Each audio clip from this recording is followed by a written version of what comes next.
Halo semuanya, kita dari kelompok 3 akan membahas mengenai psikoanalisis. Selamat menyaksikan. Saya Gina Aninda Nur Islami dengan nomor induk mahasiswa 122-104-0046 akan membahas materi mengenai pengertian psikoanalisis.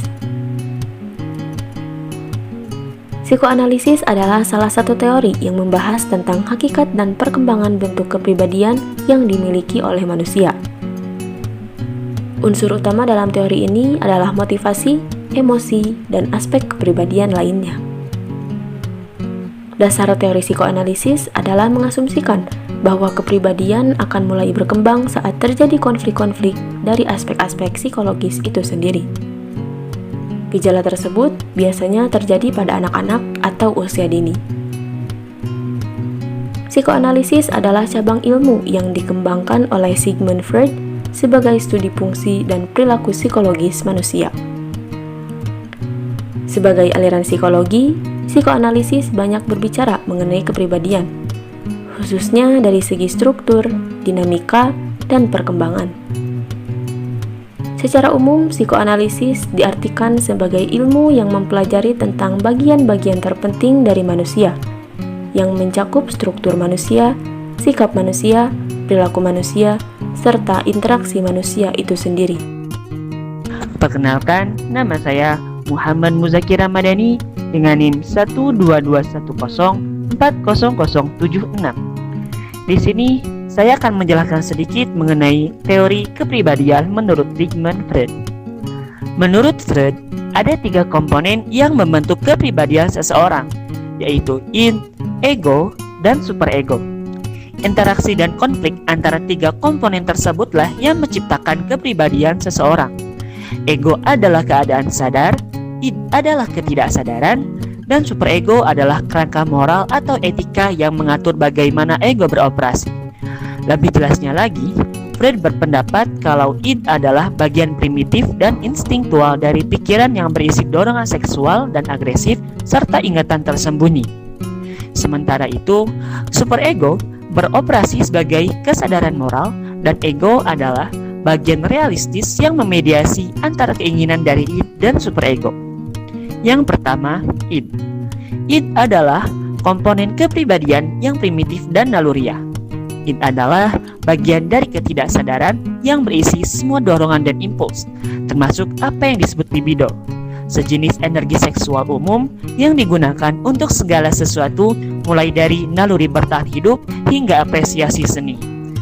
Id juga agak keras kepala karena ia hanya menanggapi apa yang disebut Freud sebagai prinsip kesenangan atau jika terasa enak, lakukanlah, dan tidak ada yang lain. Id bisa dibilang terdiri dari semua komponen kepribadian yang diwariskan atau biologis yang ada saat lahir, termasuk insting seks, eros, dan insting agresif. Id adalah bagian impulsif dan tidak sadar dari jiwa yang respons secara langsung dan segera terhadap dorongan, kebutuhan, dan keinginan dasar. Kepribadian anak yang baru lahir semuanya id, dan baru kemudian mengembangkan ego dan superego. Yang kedua, ego. Ego adalah satu-satunya bagian dari kepribadian sadar. Itulah yang disadari orang ketika mereka berpikir tentang diri mereka sendiri. Dan itulah yang biasanya mereka coba proyeksikan kepada orang lain. Ego berkembang menjadi perantara antara id yang tidak realistis dan dunia nyata eksternal. Ini adalah komponen pengambilan keputusan dari kepribadian.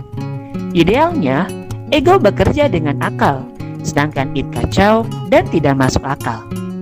Ego beroperasi sesuai dengan prinsip realitas, bekerja dengan cara yang realistis untuk memuaskan tuntutan id, tetapi berusaha sebisa mungkin menghindari konsekuensi negatif dari masyarakat. Ego mempertimbangkan realitas dan norma sosial, etika, dan aturan dalam memutuskan bagaimana berperilaku. Yang ketiga, superego. Superego adalah bagian dari ketidaksadaran yang merupakan suara hati nurani, melakukan apa yang benar dan sumber kritik diri. Ini mencerminkan nilai-nilai moral masyarakat sampai taraf tertentu.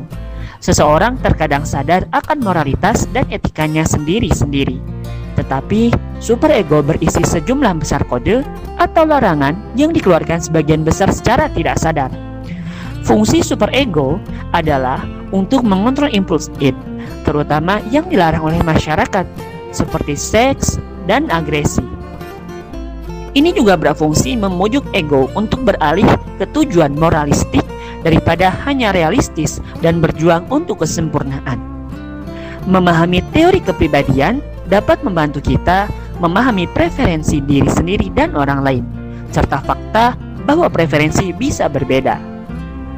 Tipe kepribadian berguna untuk mengenali bagaimana kita dapat memimpin, mempengaruhi, berkomunikasi, berkolaborasi, menegosiasikan sesuatu, dan mengelola stres. Sigmund Freud menggunakan istilah mekanisme pertahanan ego sebagai suatu kegiatan yang terjadi di alam bawah sadar manusia sebagai bentuk pertahanan diri dari kecemasan.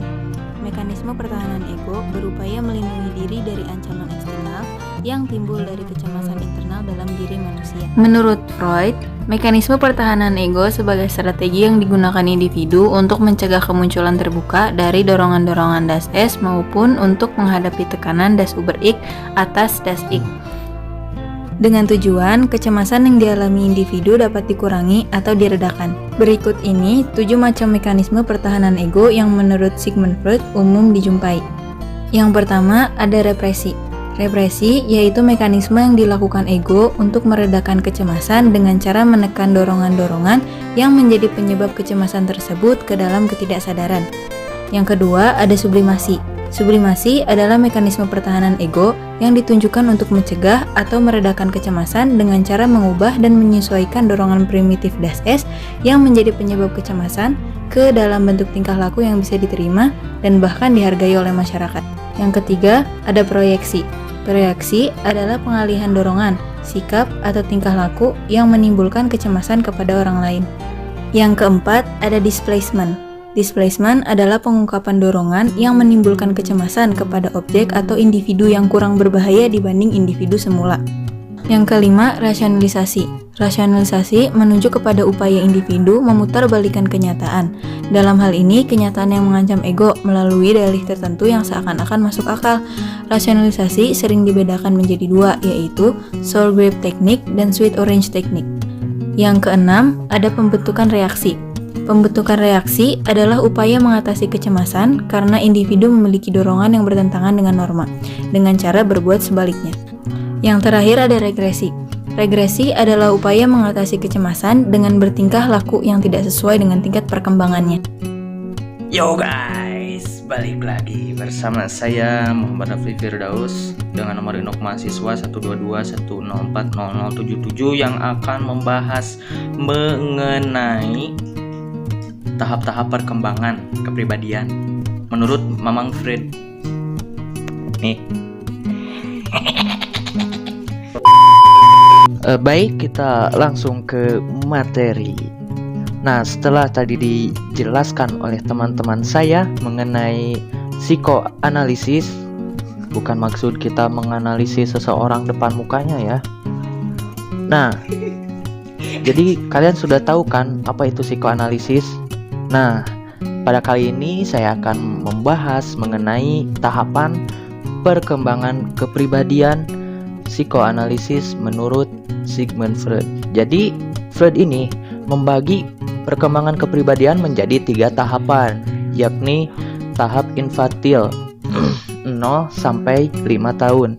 Lalu yang kedua, terdapat tahap laten, yakni 5 sampai 12 tahun. Dan yang terakhir, tahap genital, yakni sampai 12 tahun ke atas. Nah, tahap infantil yang paling menentukan dalam membentuk kepribadian terbagi menjadi 3 fase, yakni fase oral, fase anal, dan fase valis. Nah, mari kita ke pembahasan yang pertama, yakni tahap infantil. Pemberian nama fase-fase perkembangan infantil sesuai dengan bagian tubuh daerah erogen yang menjadi kateksis seksual pada fase itu. Yang menjadi fase dalam tahapan ini adalah fase oral yang berlangsung dari 0 sampai umur 1 tahun, dan fase anal yang berlangsung dari umur 1 tahun hingga usia 3 tahun, serta fase valis yang berlangsung dari usia 3 tahun hingga berumur 5 atau 6 tahun. Lanjut yang kedua, tahap laten. Pada tahap laten, impuls seksual mengalami resepsi. Perhatian anak ini banyak tercurah kepada pengembangan kognitif dan juga keterampilan. Lalu yang ketiga, terdapat tahap genital. Baru sesudah memasuki tahap ini, yaitu tahap genital, secara biologis terjadi perkembangan pubertas yang membangunkan impuls seksual dan resepsinya untuk perkembangan mencapai kemasakan. Pada umumnya, kemasakan kepribadian dapat dicapai pada usia 20 tahun.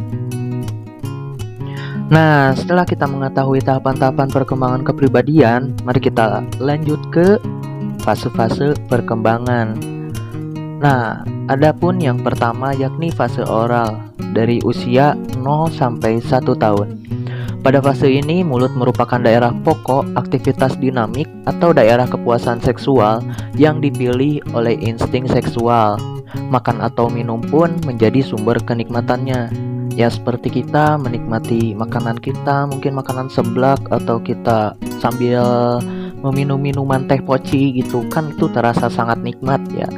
Nah, kenikmatan atau kepuasan ini diperoleh dari rangsangan terhadap bibir, rongga mulut, dan kemudian ke kerongkongan. Tingkah laku menggigit dan mengunyah atau sesudah gigi tumbuh, serta menelan dan memuntahkan makanan kalau makanan tidak memuaskan. Nah, kenikmatan yang diperoleh dari aktivitas menyuap atau menelan, atau yang bisa disebut oral incorporation, dan menggigit atau biasa disebut oral aggression, dipandang sebagai prototip dari bermacam sifat pada masa yang akan datang. Lalu yang kedua, terdapat fase anal, yakni dari usia 1 sampai 3 tahun. Pada fase ini, dubur merupakan daerah pokok aktivitas dinamik, kateksis, dan antikateksis, berpusat pada fungsi eliminer, yakni pembuangan kotoran, mengeluarkan fases, menghilangkan perasaan tekanan yang tidak menyenangkan dari akumulasi sisa makanan. Nah, sepanjang tahap anal, latihan defekasi atau toilet training memaksa anak untuk belajar menunda kepuasan bebas dari tegangan anal. Nah, bahkan Mamang Freud ini yakin toilet training merupakan bentuk mulai dari belajar memuaskan id dan superego sekaligus. Kebutuhan id dalam bentuk kenikmatan sesudah defekasi dan kebutuhan superego dalam bentuk hambatan sosial atau tuntutan sosial untuk mengontrol kebutuhan defekasi. Semua hambatan bentuk kontrol diri atau self control dan penguasaan diri atau self mastery. Lalu yang ketiga, terdapat fase palik, yakni dari usia 3 sampai 5 atau 6 tahun. Nah, pada fase ini alat kelamin merupakan daerah erogen terpenting. Masturbasi menimbulkan kenikmatan yang besar. Pada saat yang sama, terjadi peningkatan gairah seksual anak kepada orang tuanya yang mengawali berbagai pergantian kateksis objek yang penting. Perkembangan terpenting pada masa ini adalah timbulnya Oedipus kompleks yang diikuti fenomena castration anxiety pada laki-laki dan penis envy pada perempuan. Nah, bagi yang belum mengetahui apa itu Oedipus kompleks, nah, Oedipus kompleks ini yaitu kateksis objek kepada orang tua yang berlawanan jenis serta permusuhan terhadap orang tua sejenis. Anak laki-laki ingin memiliki ibunya dan menyingkirkan ayahnya. Sebaliknya, anak perempuan ingin memiliki ayahnya dan menyingkirkan ibunya. Ya, seperti kita sekarang di dunia ini gitu. Kita sebagai seorang anak laki-laki gitu, lebih menyayangi pada ibunya ketimbang ayahnya, dan juga sebaliknya. Ketika seorang anak perempuan lebih menyayangi seorang ayahnya daripada seorang ibunya.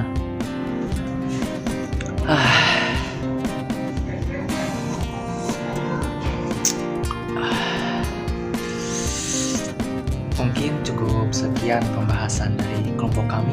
Semoga bermanfaat. Mohon maaf terdapat banyak kesalahan. Billahi taufiq wal hidayah. Wassalamualaikum warahmatullahi wabarakatuh.